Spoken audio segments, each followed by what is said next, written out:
Welcome to Gambling with an Edge with your hosts Bob Dancer and Richard Munchkin.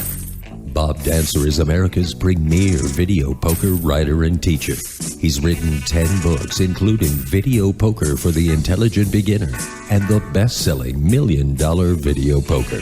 He helped develop the computer software Video Poker for Winners, and in 2004 he was inducted into the Video Poker Hall of Fame.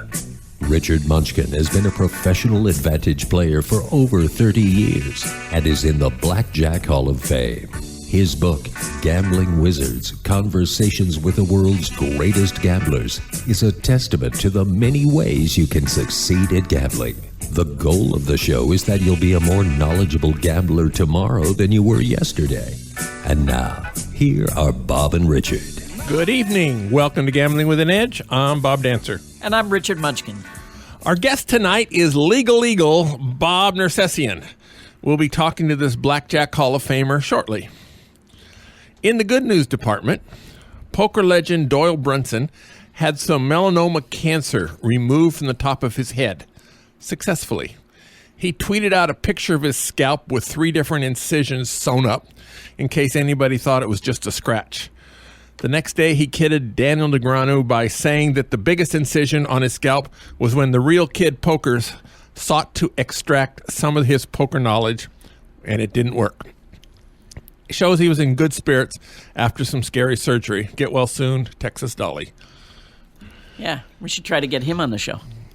I'd like that very much. We received an email at gamblingwithanedge@gmail.com from a blackjack card counter. Seems he usually plays spreading from 2 reds to 4 greens with no heat. For the last 2 trips, it seems to be getting an unusual amount of interest from a pit critter. He wants to know if he's a marked man and his blackjack playing days are over. Richard, what can you tell him? Yes. No, I mean, look, everybody starts out, they have a home casino where they spend all their time learning to play. And eventually, they're just going to catch on. It's not that hard to figure out when somebody is counting cards, especially if you're there often.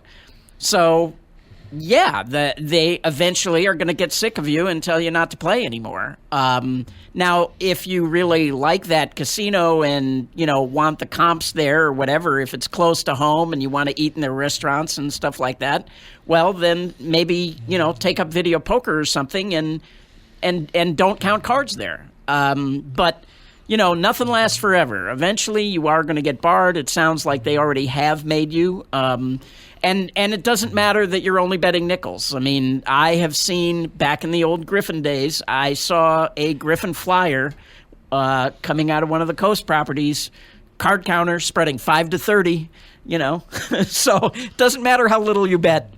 When they get sick of you, they get sick of you, and you'll be gone. All right. Let's talk to our guest. Bob Nersesian is an attorney in Las Vegas, specializing in player cases.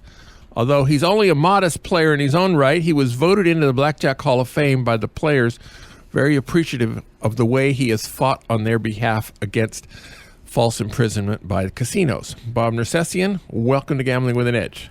Thank you, and thanks for giving me more credit than I deserve by saying I'm a modest player. I put casino executives' kids through college. Is it true that they send a limo whenever you want to come to the casino? Yeah, they do that with the red chip players. All right. Well, with the right kind of red chip players, yeah, they would. There's a big case with some big money poker players, including a father and son combination, Paul and Darren Fua from Malaysia. They're accused of running a betting ring during the World Cup soccer matches several months ago. These players were staying at Caesar's Palace and requested a large number of high-speed internet connections to be installed. And with the connivance of the FBI, Caesars interrupted the internet service, and FBI agents posing as internet repairmen were allowed into the villa. So far, at least some of the evidence gathered by these FBI agents have been thrown out. But the case still goes forward. A strange twist, the son, Darren, I think he's in his 20s, apparently misses his home and family and has agreed to cop to to a misdemeanor of being an accessory after the fact to the transmission of betting data. He pays a $100,000 fine, can't re-enter the United States for 5 years, and gives up all claims to the $125,000 seized and lots of electronic equipment that was also seized during the arrest. My question for Bob Nersesian is, isn't this a pretty steep fine for a misdemeanor? And second, how is this likely to affect the trial of his father, Paul? Okay. The $100,000 fine would not be for a misdemeanor. It is something else. It's an agreed forfeiture.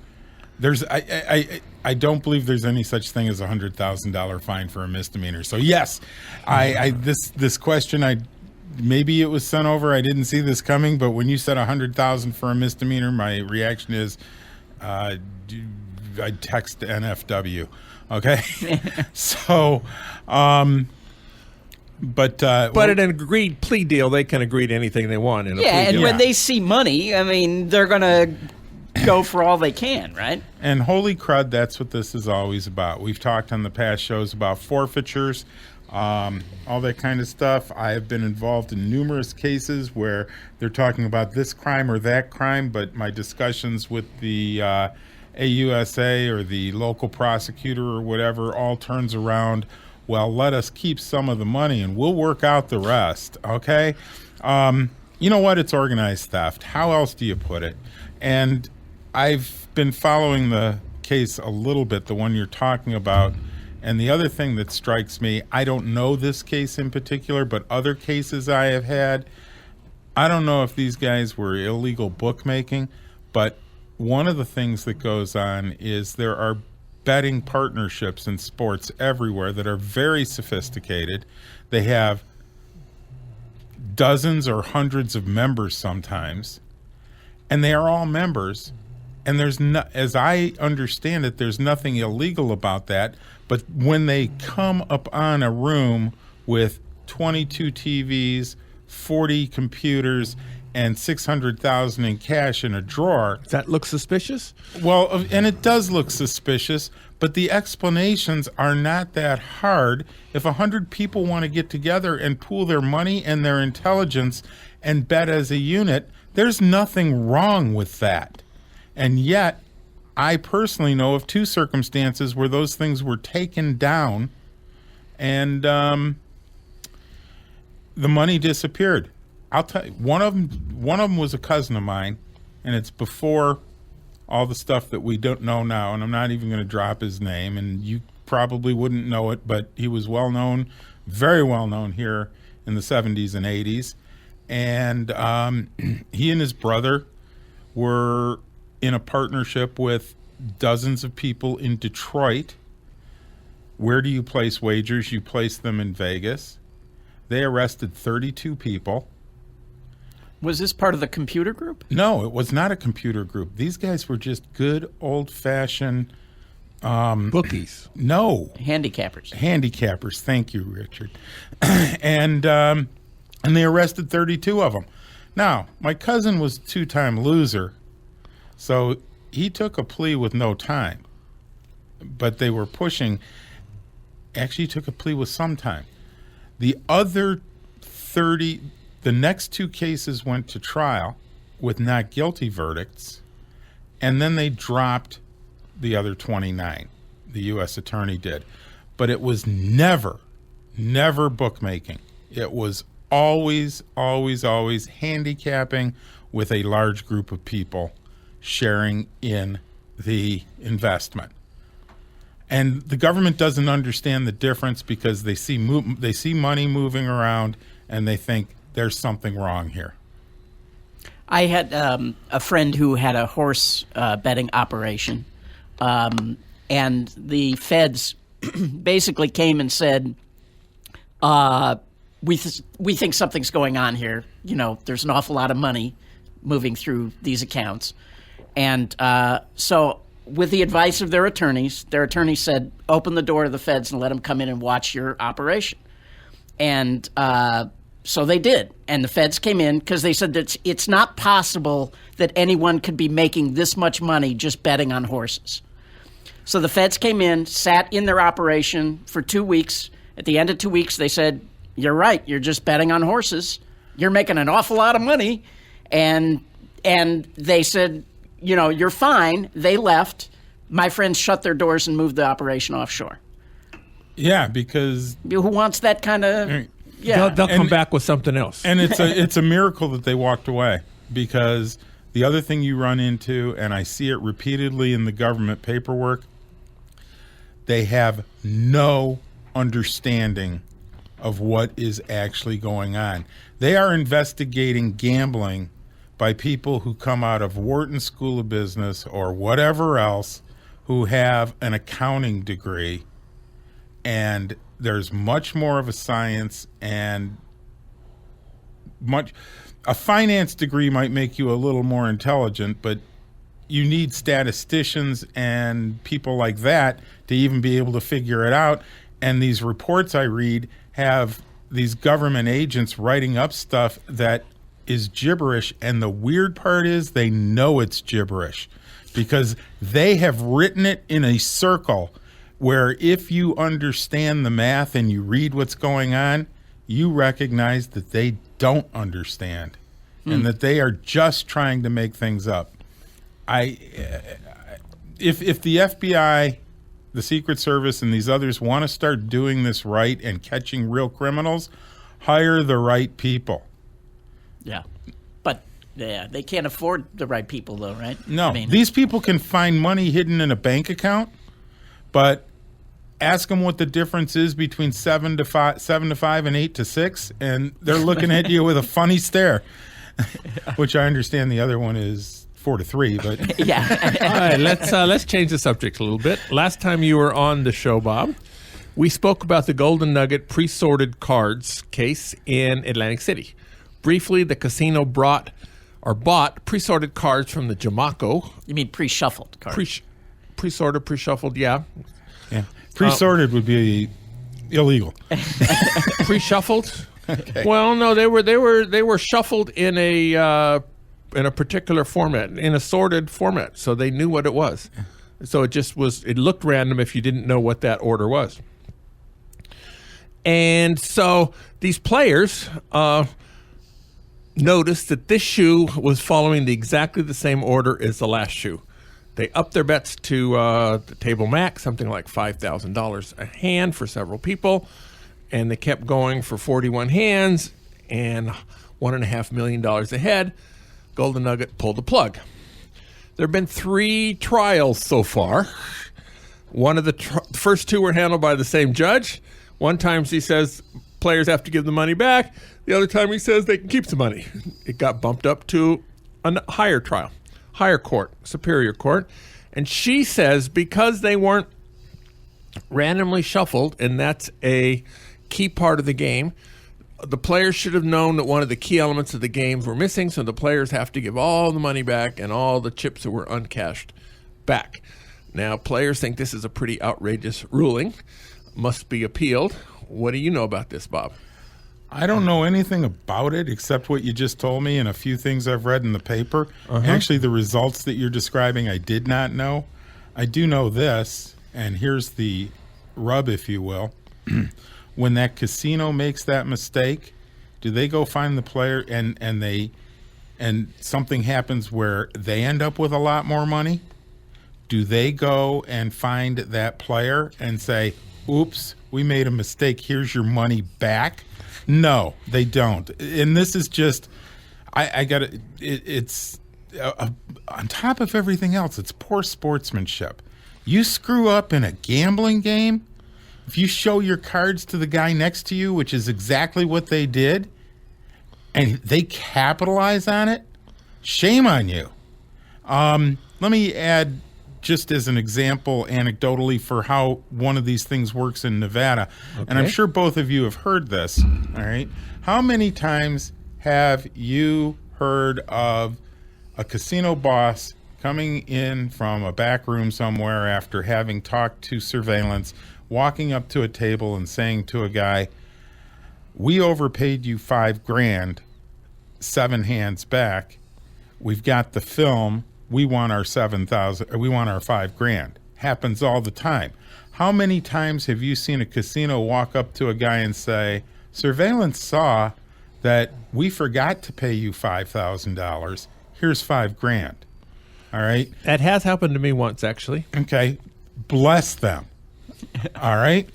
But I would say anecdotally, from the number of times that I have seen casinos try to make people pay back on bets that they have no recollection of and didn't even know that it was dealt wrong, and even can't confirm that it's dealt wrong.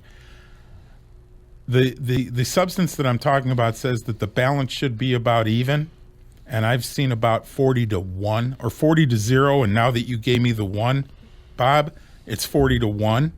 So that means 39 times out of that, the casino is not doing what they're making you do, and they're taking advantage of it. And I got to imagine if you have a casino surveillance guy upstairs and he goes, wow, that guy just called a 19. He only had an 18. That hand was a push. Well, that's the way it goes. He doesn't call someone. All right? You know, I have a question because I've run into this situation where they've said exactly what you're talking about and said, okay, just let me see the tape. And they won't show it. So what's a player to do in that situation? I suggest that if it's the right amount of money, you pick up your chips and walk out the door. Yeah. All right. Here's one thing. Certainly, you need that is a specific intent crime to steal that money. You have to know it happened. And if you don't know it happened and they won't show you the tape, how's that going to look later? I'm not going to say you're not going to get arrested, but there's every chance you're going to get out of the casino. And when they do try to sue you, you haven't committed a crime. And when they do try to sue you, we've talked about this here before, casinos have no civil remedy to collect back an overpaid debt, an overpaid gambling win. No civil remedy. They can't go to any court. They, at least in Nevada, they do not have standing to sue on a gambling debt. That's the law here. Only patrons do, and then only through the Gaming Control Board. And the Gaming Control Board has no jurisdiction to award money back to a casino once they overpay it. So is the Phil Ivey case that's for the Borgata in Atlantic City, they're trying to get their money back? If that happened in Nevada, that case in would be thrown Nevada, out? if Phil had the money in his hand, they might evaluate it criminally. I don't think they'd come up with any charges, but no, the Borgata under Nevada law could not sue for that money back. Interesting. All right. Another change of subject. We've gotten about 3 emails on this particular incident, and if we hadn't gotten the emails, I would have brought it up anyway because I want to know the answer. There was this, in New Jersey, there was this big player who was promised certain things such as room, food and beverage, match play coupons, free poolside cabanas, etc. by the Borgata, the Tropicana, and the Revel. The player had the nerve to win while playing, so that now these casinos are accused of reneging on their promises. Now, the Revel has been excused from this because they're out of business. But this is currently in federal court in Camden, New Jersey. Bob, what's your take on promises made by casinos only being kept when the player loses and not when the player wins? What do you think my take is? Well, I'm expecting to see you bounce off the ceiling. What do you? Oh my. Well, it's just more of the same crap we're always talking about, and I'm sorry that we have to keep talking about it, and I wish it would stop, but no, it keeps going on, and I'm not surprised in the least by what you have there. In New Jersey, they sue. They report it to the Gaming Control Board, but the remedy is to sue, and if it appears contractual and everything you said says it appears contractual, the player will win.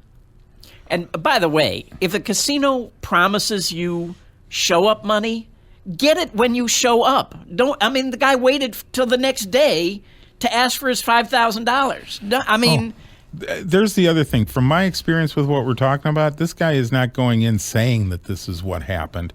This guy's going in likely with emails, too. Yeah. Yeah. And if he's got the emails from the casino that say you get $5,000 in show-up money and he shows up, I have no concept of how he doesn't win that. Yeah. And so if you do get promised, your advice is to get it in writing. Usually it is in writing. I've seen them.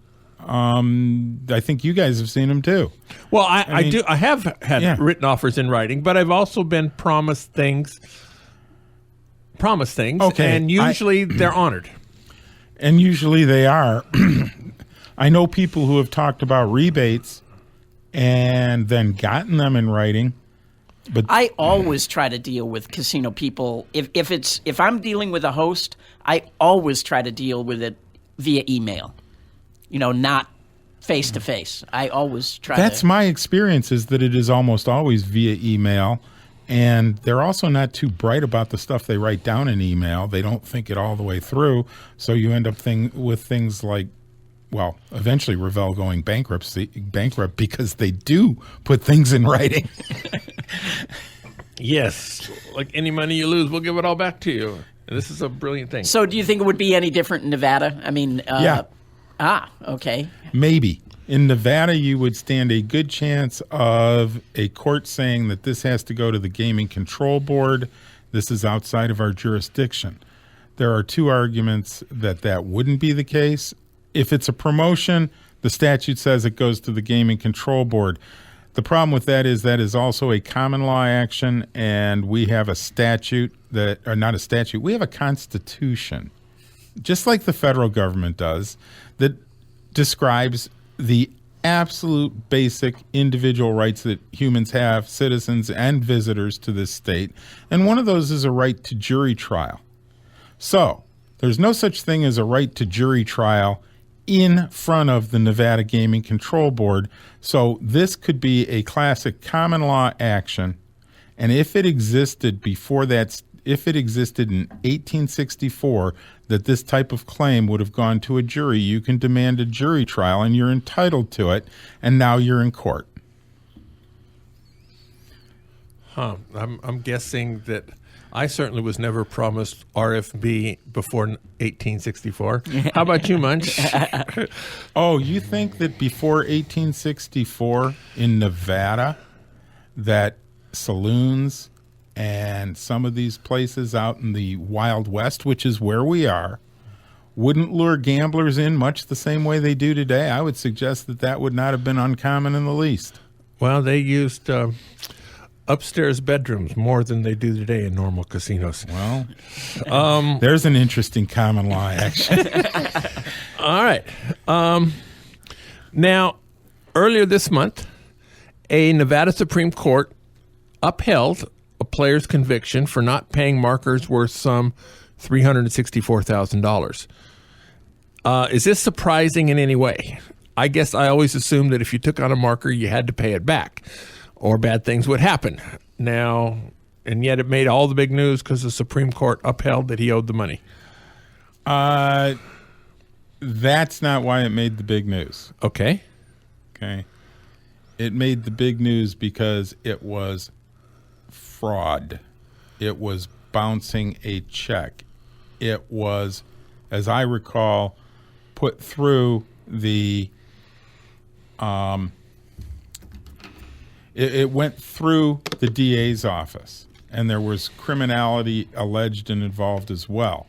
And the problem is that our statutes make bouncing a check illegal. And now I'm going to talk about our Constitution again, and I'm slamming the table. I apologize, Richard. Our statutes make bouncing a check illegal, and yet our Constitution says that you can't send someone to prison for not paying a debt. Isn't that changing? I mean, I thought the credit card companies were finding ways to do exactly that. Well, they're doing some of that, and what they say is you're not going to prison for not paying a debt. You're going to prison for signing the document in the first place that promised you would pay the debt. And that was the fraud. Oh, garbage. All right? But that's what's been going on, and that's what's been going on here for years. And for any lawyers listening, and please do not hang this on the wall and think that this is a panacea, but I want to see somebody take a marker case and, first of all, understand gambling debts cannot be collected under the law unless there's a statute that allows them. Our statute that allows the collection of markers says that a casino has a right to collect a credit instrument. Markers are checks. They could have constructed them as promissory notes. They could have constructed them as IOUs. Both of those are instruments, and they're credit instruments. Instead, they chose a check. Guess what a check is? It's a payment instrument. It is not a credit instrument. They've chosen to use a method for this debt as a check. And again, that's not a credit instrument. What do you do with that marker? You buy chips. You didn't buy a gambling debt. You bought chips. And you can take those chips, and in some circumstances, with what the Gaming Control Board says, you can walk into another casino, turn them into cash. You can't use them as cash in the casino, but markers have value, and you bought the markers. How is that a debt? It's a like-kind exchange, okay? So it's not a gambling debt. Nobody's been making this argument. That is the argument that I would have led with in that case, or at least thrown it in too. But the biggest problem is that these are loans. They hold those markers, and then when you don't pay them, it's criminal. And some circumstances, for example, take this as an example. Somebody is a whale, and they are gambling, and they have $400,000 in markers out. They fly home to somewhere on the East Coast, and the next day Hurricane Sandy takes out their house. Okay? They owe a mortgage company, they owe this, they owe that, and they owe that casino. There was never an intent not to pay back that marker. Circumstances jumped on top of them, and now they're getting criminally prosecuted on that marker, where historically, if it was a loan, you couldn't be prosecuted on a loan because you can't go to jail for a debt. To use the phrase that everybody here should recognize, America does not have debtor's prison. Nevada does. Now, UNLV is now offering a master's degree in gambling law and regulation. In your opinion, is this a good thing? Are any of the questions I'm going to get today not coming out of left field? Well, actually, you were sent a list of all these questions. I was. Yes. I read the wrong list. I read this one. Well, why don't you pick one on there and well, that would look at the very last one. Oh, just because I'm having issues doesn't mean that I don't have an opinion. He gets the emails and prints them. He just doesn't read them. Read at the bottom. Okay. Read the last one. Well, I think it's wonderful. I think somebody who gets one of these masters, please, please, please step in on my side of the table. All right. One of the problems I see with all of this is everybody thinks that they want to be a casino executive. That's only half the darn equation. And who's out there watching out for the guys who are actually making these businesses work, the customers? Instead, and I've been involved with some UNLV gaming legal stuff. I'm not saying it's pervasive, but there is an opinion there about some of the people who are involved in that is very strong along the lines of everybody has to be a ploppy. Ploppies are what keep us alive. Casinos are the good guys, and they can do no wrong. All right? And a lot of what this is going to teach is just how much casinos can get away with. And I will bet you dollars to donuts, and since you brought it up, please, I'm challenging UNLV. Put in a course in players' rights and let people know what can be done for the gamblers and the tourists that keep our city moving. Why don't you apply to teach that course in your copious free time? You're certainly qualified. I'd be happy to. I've spoken at UNLV, but guess what? Generally, when it comes to institutional type engagements, I'm sort of persona non grata to this time. And because you're on the wrong side? yeah. I've seen this. I'm not indicting UNLV on it. I've seen it in other places too. It's okay. I really enjoy being the guy hitting my head against the wall. Now, I heard rumors one time that you were at Texas Station and you found this video poker machine that if you put in $5 and immediately hit the cash out button, $10 worth of quarters would fall into the tray. And so if you put $20 in, immediately $40 would fall into the tray. Now, is this a true story, and what did you do? Wow. That's not on the list. It's a true story. Yeah. And I walked away with an amount of money that would make a lot of the listeners and other people here who would take a shot go, all right, I no longer have any respect for Bob. It happened on a cash out, and I went, whoa, that works. Look at all those quarters coming out. So I put in 20, and out comes 40. Now I've got a bucket full of $40. I took out another 20, looked at it, put it in my top pocket, grabbed the 40, and took 20 of it out and walked up to the cashier's cage and said, your machine overpaid me. Uh-huh. Now, there's a chance that some of our listeners would not have taken that. Yeah, I think many of our listeners would not have chosen that option. This was a setup, and I asked Bob to ask me this question just so that I could show the whole world that I am so incredibly honest and don't want to rot in hell. It's not a setup. I didn't. No, I mean, we should. Now I will explain where this question came from, because I was asking Bob.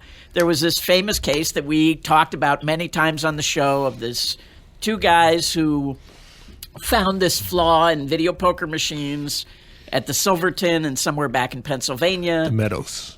Meadows, and if they hit exactly the right series of buttons, they could basically change the amount from, say, 25-cent machine to a $5 machine after they had a jackpot hand. So I was asking Bob before the show if now all these machines have been corrected; they no longer exist. But I was asking him if one still existed and you were to find it, would he play it? And then he told this story, and then I amended the question and said, well, let's forget about you playing it. Would you recommend I play it? or would you recommend I not play it for legal reasons? From knowing the Pennsylvania case, I understand, and when I looked at it, I thought what they did was not illegal, okay? Not illegal is not the same thing as not finding yourself in jail. Right. Okay? And that's where I come from. All right. Yeah. I've seen way too many innocent gamblers get prosecuted. I told you right now there's a case going on in Illinois where they're actually prosecuting hole carding as a crime. Oh, yeah. Now tell us about that. What's going on there? I don't know a whole lot about it, except that they're prosecuting hole carding as a crime. Illinois has the same statute we have that says if you act with knowledge not known to all players in the game, then that's cheating. So then card counting is cheating. Well, there's the big rub. According to them, the guy who sits at third base, and they're aiding and abetting this, is cheating because they're giving him more information before he has decisions to make by the cards that came out to first and second base and all that other stuff. He's got more information than they do. The guy at third base, if he's a card counter, he is making bets on information that was not held by all persons at the table. Yeah, So it that doesn't would be make it doesn't make any sense. Right. It's a ridiculous statute. And if we're at the crap table and I happen to know the percentages of the different bets and you don't, so that It's information available to all people at the table. I'm sorry. So available to all. So, I see. but let me point out another thing. They've got it just dead wrong anyway. A table game like blackjack is not. The guy sitting next to you is not in your game. Okay, he's got his own game. There are, let's say it's a full table. There are 6 one-on-one games. There is not one game of 6-on-1. You haven't seen the way I play it. So the entire idea is messed up, and that statute can't have any applications. But I've had discussions with attorneys general for gaming here in Nevada about that, and they're sitting there saying the one discussion I had was they weren't sure that, or one of the discussions I had was that they weren't sure that hole carding wasn't cheating, and I showed them the Einbinder case, and first there was the surprised look by the Attorney General, that the Assistant Attorney General, that our Supreme Court said this? Yeah, it's right here. Okay. But then, well, maybe that's time to look at that again. And then I gave the argument I just gave, and I said, how can you sit? And then the big one was the idea that the guy sitting at third base in a blackjack game knows that 2, 3, and 5 just came out at the beginning, and he's got decisions to make because you're coming around to him, and he's got more information than everybody on the table, and therefore the guy at third base is always making decisions that make him a criminal under your characterization. Do you think that's what the legislature intended? They stopped arguing. But apparently in Illinois, that argument hasn't worked yet. Wow. That's scary. When is that? Do you know when that case is supposed to be heard? Or? No. I think there are some motions up within the next couple of months, but I don't know when the actual criminal trial is scheduled. Oh, now we were also going to talk about this case that with all the criminal another one of these cases where the guys were pushing the buttons and On a Keno machine, right, and that was Illinois and Mississippi, and you were saying a bunch of those charges have just been dropped. No, not dropped. It went to trial. Oh, really? Yeah, and it was in Illinois, 80 counts of money laundering, cheating, theft, structuring. Believe it or not, Illinois has its own state structuring statute. Yeah. There's a real good use of state resources, isn't it? Okay. So, Rob Loeb. You know Rob. Yes, we do. He's been on the show. Yeah. Rob took it to trial, and it was a bench trial, and the judge listened to everything and said, you haven't proven any crimes. And found the defendant not guilty. It's a wonderful coup for Rob, and it's a wonderful thing for the industry, and it's nice to see judges be reasonable and not buy into the casino is always right. Yeah, yeah. Because how crazy, or again, if you lay something out there and say to people, come play it. This isn't an ATM machine. Okay? This is a contest. These people put these things out and dare you to beat it. And then if you do, they go, well, we didn't really think you could. These are the same guys who were driving back to Vegas across I-40 and had most of their winnings confiscated by the highway patrol or police anyway. 400,000. Did they get that back, or is that a different case? That's still hanging out there from what I understand. You've heard me have rants about I-40 before. Yes. That's one of the examples I know, but that's not the only one. Okay? Eric Holder is not my favorite person in the world, but he put forfeiture on the front page when he said, we're not going to do this anymore. And now it's time other people started picking up on it and started making the states stop doing it too. This country will fall will fall if the government thinks that they can just steal from the people and that they run things rather than the people. I'm sorry, I'm on a high horse now, but I find very few things in our society, capital punishment included, more disgusting and base than the civil forfeiture laws that they are enforcing across this land. Amen.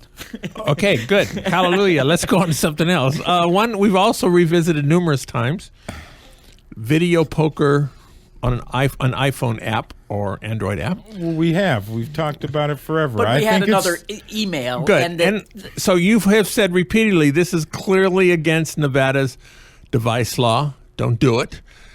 And players go, well, it's never been prosecuted. And so if it's never been prosecuted, isn't that the same as a law not being on the books? And your answer to that is? Huh? Huh? The law is on the books. Oh, the law's on the books. It's not the same as the law not being on the books. All it takes is one ardent prosecutor and one pissed off casino to join hands at the note of the leaf, and the next thing you know, you're in jail or you're paying fines. You're talking about the device law. Yeah. I mean, just because something hasn't been prosecuted, when is the last time you heard about somebody going to jail as a common scold? Do you even know what a common scold is? A common scold is a bitchy woman. That's what a common scold is, and it's a crime, believe it or not. But if somebody gets something in their craw, you can bet there's going to be a common scold prosecution if that's the only thing they can come up with. So why give them something if you're already persona non grata as an AP? Yeah, I mean, they seem to be fine with you using a card or a sheet of paper, so just use that. Don't use the phone. Well, I have a client who got I got a couple of clients who got sort of in trouble on the piece of paper. Well, that doesn't surprise me that some casino is going to decide that that's cheating, to use a video poker card. Well, if they could have, and this goes back to something I think we were talking about earlier, the hiring the wrong people and not understanding gambling. They had 6 cops, including 3 investigators, looking at this guy, looking at a hand hierarchy sheet for the particular video poker he was playing. Strategy card, yes. A strategy card, fine. And he looked at it 2 times over like 24 hours of play in this place, twice. And if you looked at what was up on the screen, it was like 3 to a royal against a pair of 9s on a very obscure machine, like tens or betters with 3 kickers or something like that.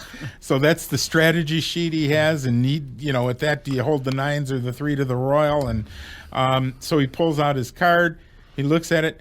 They investigated this. They had all these people looking at it. I've read the reports where they're speculating about how this is some sort of information from the manufacturer's employee who sent them the gaff on how to beat the machine or this, that, or the other thing, when all it is, and these things, their videos were very good. They could look at the sheet, okay? And it said something like 3R LP, 3 to a royal, low pair. And they're sitting here going, spending 20 hours trying to figure out what that means. And when it's all done, they still conclude this is evidence of cheating and evidence of manipulation of the machine. Wow. Yeah. Oh, goodness. But they were insane. All right. They were insane on so many levels in this matter.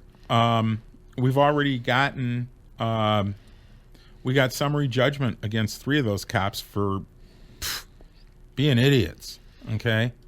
You got summary judgments against a cop for being an idiot? I have 5 summary judgments against police officers right now, and I don't know of anybody else who gets any summary judgments against police officers.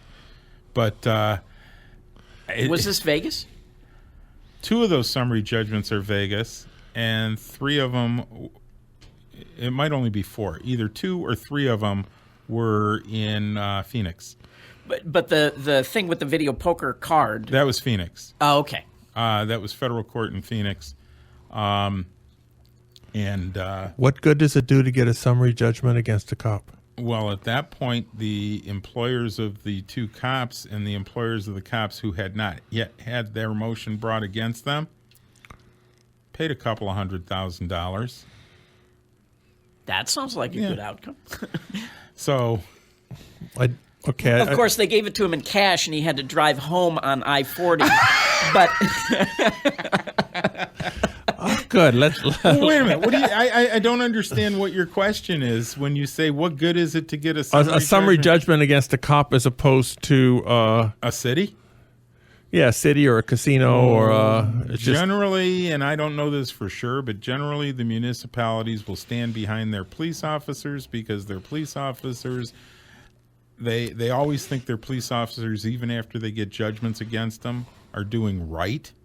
Okay, generally, or even if they're wrong, they were doing their duties.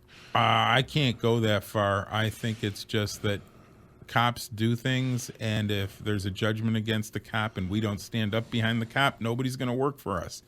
That's not true. But as a general rule, a municipality or a government agency, when you get the judgment against the police officer, will cover the police officer. Did I just admit on air to the public that I sue cops? I love police. I'm not driving home with you. All right. Which I don't do it often. It really takes a lot of stuff, and usually they have to be in cahoots with casinos. In fact, the only cop cases I have ever brought were with casino-initiated issues. All right. I actually didn't realize he'd sued the cops until I didn't realize I was going to tell everybody I did either. He made it a point that telling us what he did. Well, that was very good. Let's talk about the South Point. It has more than 10,000 games, returning more than 99%. That's more than anybody else has. I have no comment on that.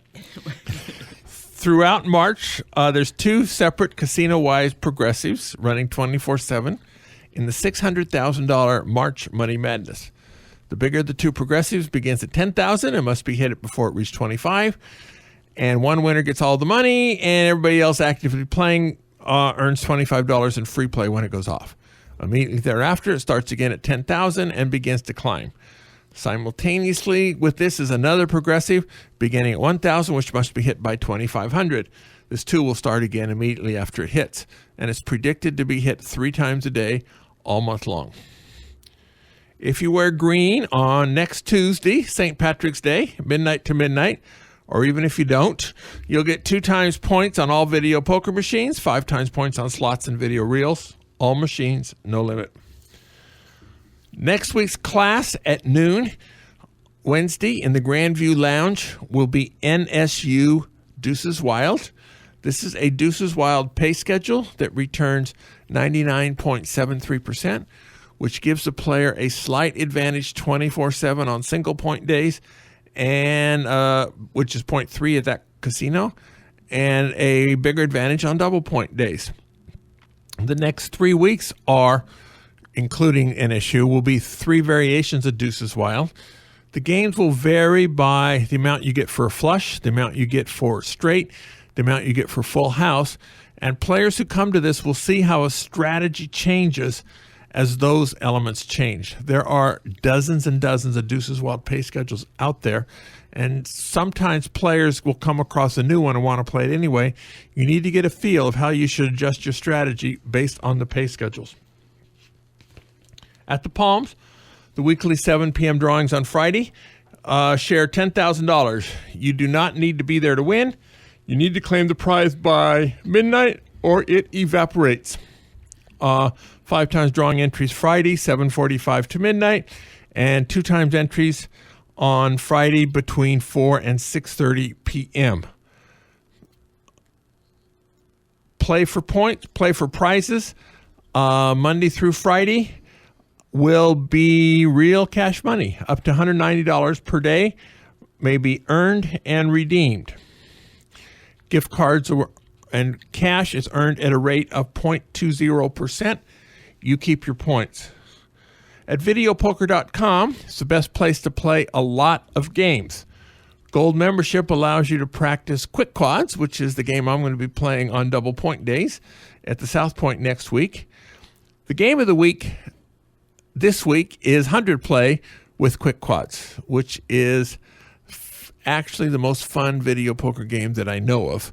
I have not seen it in real casinos where they have a pay table that I consider attractive, but were that to appear, 100 play, like I play 10 play for dollars, playing 100 play for pennies would be the same total bet, but a whole lot more fun and lower volatility for both the house and the casinos.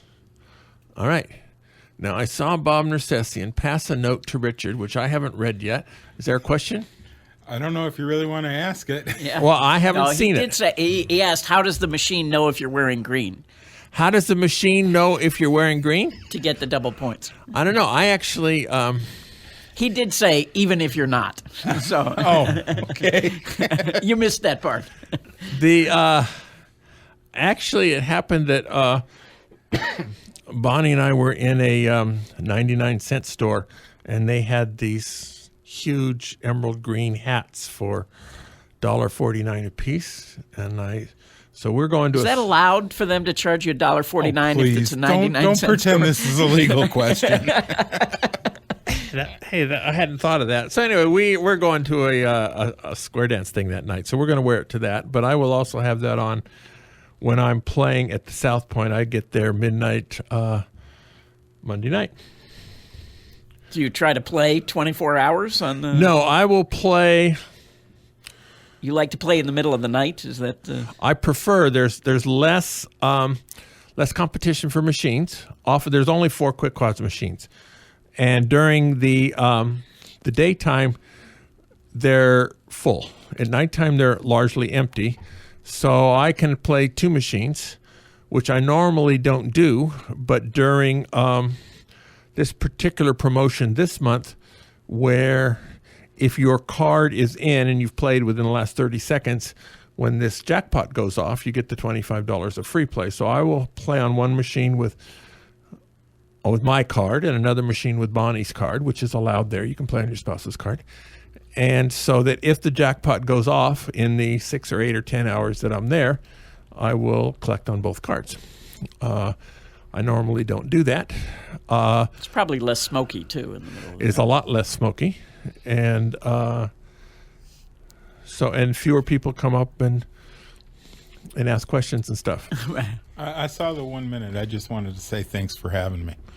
You are our favorite guest. We get we get more positive comments about you than any of our others. And I would say we get more questions, but it's always the same question that we get over and over. Yeah, about video poker. No. So we actually have more questions that we didn't get to tonight. So that means that you have a book coming out soon, so we'll have to have you back when that... I say soon, but... It's been soon for a long time. Yeah. I'm on the second edit with the publisher. Great.